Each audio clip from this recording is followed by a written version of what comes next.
आज के case studies के इस लेक्चर में बात होगी, क्या पति पत्नी के केस करने के बाद कभी भी काउंटर केस कर सकता है? हाँ, इसका जवाब मिलता है हाँ, बिल्कुल कर सकता है। पति पत्नी के ऊपर क्या कोई भी व्यक्ति किसी भी व्यक्ति के ऊपर काउंटर केस कर सकता है। उसके केस करने के बाद अगर वो केस करता है तो उसे आप काउंटर केस कर सकते हैं, लेकिन यह केस परिस्थितियों और तथ्यों के आधार पर किया जा सकता है। तो कब किया जा सकता है और कैसे कर सकते हैं, चलिए आज के इस स्टडीज के इस लेक्चर में पति सहित उन सभी लोगों के लिए बताएंगे जो लोग ऐसी परिस्थितियां से जूझ रहे हैं या उनके केस में ऐसी परिस्थितियां बन रही हैं, तो वो केस के दौरान भी काउंटर केस या केस आप उसे बोल सकते हैं फाइल कर सकते हैं। जय जिनेंद्र, मुकेश जैन। वीडियो को लाइक और शेयर कर दिए और इस तरह के जजमेंट्स का पैकेज पाने के लिए जिसमें लगभग आपको 200 जजमेंट्स मिलते हैं या अन्य किसी जानकारी के लिए दिए गए नंबर पर आप हमें संपर्क कर सकते हैं। चलिए शुरुआत करते हैं। जब भी आपके ऊपर कोई भी झूठा केस आता है, कोई भी व्यक्ति आपके ऊपर झूठा केस करता है, तो उस समय आपको वायलेंट नहीं होना, पैनिक नहीं होना। सबसे पहले आपको कंप्लेंट की कॉपी लेना है, एफआईआर की कॉपी लेना है, पूरी चार्जशीट निकालनी है और इसको ध्यानपूर्वक पढ़ना है कि मेरे ऊपर आरोप क्या लगाए गए हैं और उन आरोपों को आपको नोट करना है और अपने बचाव में मेरे पास क्या सबूत हैं, क्या गवाह हैं, इसके बारे में आपको लिखना है। यानी क्वेश्चन आंसर जैसा आपको एक डायरी में लिखना है और ये डायरी अपने वकील साहब के साथ बैठ के डिस्कस करना है कि देखिए सर, मेरे ऊपर किस तरीके से जो आरोप लगाए गए हैं ये झूठे आरोप हैं, इन आरोपों का तोड़ अपने पास क्या है, सबूत क्या है, बचाव क्या है और उस वक्त में वहां था या कहीं और था, और था तो कैसे साबित होगा। ये सारी जानकारी आपको एक डायरी में लिख के अपने वकील साहब को दे देनी है।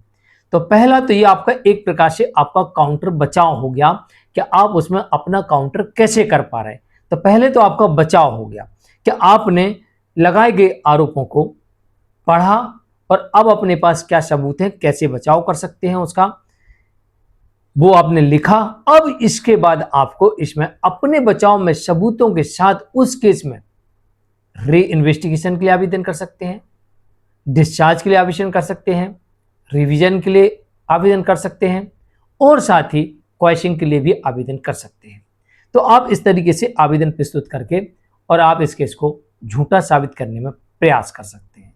नंबर 2, अगर आपको ऐसा लगता है इस केस में कि आपके ऊपर ऐसे ऐसे लांछन लगाए गए हैं जिससे आपकी मानहानि हुई है, मानसिक रूप पर क्षति पहुंची है, शारीरिक क्षति पहुंची है, आर्थिक क्षति पहुंची है, सामाजिक क्षति पहुंची है और आप इसे कोर्ट में साबित कर सकते हैं कि इन आरोपों की वजह से ऐसा हुआ है, जबकि वो आरोप झूठे हैं, निराधार हैं, बेबुनियाद हैं, तो आप उसी वक्त मानहानि का केस फाइल कर सकते हैं।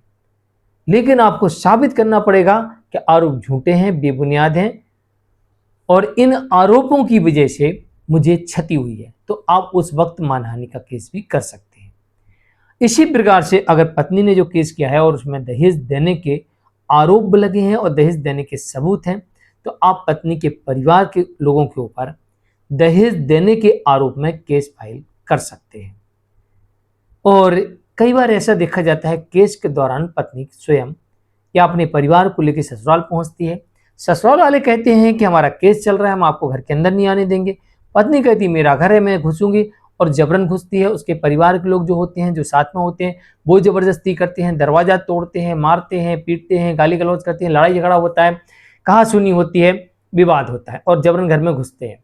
तो अगर ऐसा करते हैं और किसी प्रकार की क्षति पहुंचती है, धमकाना, डराना, तोड़ फोड़ जो भी आपके साथ हुआ है, आप उसका केस भी तत्काल पत्नी सहित जो लोग हैं उनके ऊपर कर सकते हैं। अब आप इसे काउंटर केस कहें या केस कहें, मैंने कहा था ना, परिस्थितियों के आधार पर आप कर सकते हैं। नंबर 3, झूठा शपथ पत्र है, झूठे सबूत दिए।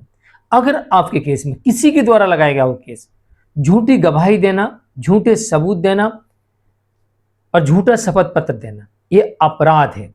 अगर आपने ऐसा किया है तो आप इनके विरुद्ध बिल्कुल कार्रवाई करवा सकते हैं। अब सामने वाला ये कहेगा कि चिल्लाए कि काउंटर केस है, काउंटर केस है, चाहे ये कहे कि केस है, लेकिन अगर उसने झूठी गवाही दी है आप साबित कर सकते हो, बिल्कुल केस दर्ज करवाइए। झूठे सबूत दिए हैं आप साबित कर सकते हो, बिल्कुल केस दर्ज करवा दीजिए। और अगर झूठा एफिडेविट दिया है तो भी आप साबित कर सके, आप बिल्कुल केस दर्ज करवा दीजिए। तो आप ये भी केस कर सकते हैं। इसके अलावा पेशी के दौरान, रास्ते में, कोर्ट परिसर में अगर आपको डराया जाता है, धमकाया जाता है विपक्षी के द्वारा और उसकी मंशा ये हो कि आप कोर्ट ना आवे, आप पर प्रेशर बनाया जाए या आपसे वसूली की जाए या आपको सजा करवा दी जाए, तो आप ऐसे में सबूतों को इकट्ठा करके तत्काल उसके विरुद्ध शिकायत दर्ज करवा सकते हैं और ये आपराधिक मामला होगा। तो अब इस तरीके से आप अपने विपक्षी के ऊपर केस के दौरान काउंटर केस या केस आप उसे कह सकते हैं, ये फाइल करवा सकते हैं, लेकिन ये तथ्यों, परिस्थितियों और सबूतों के आधार पर ही होगा, इस बात का ध्यान रखिएगा। मैं हूं केस जैन, आज के लिए इतना ही। नमस्कार।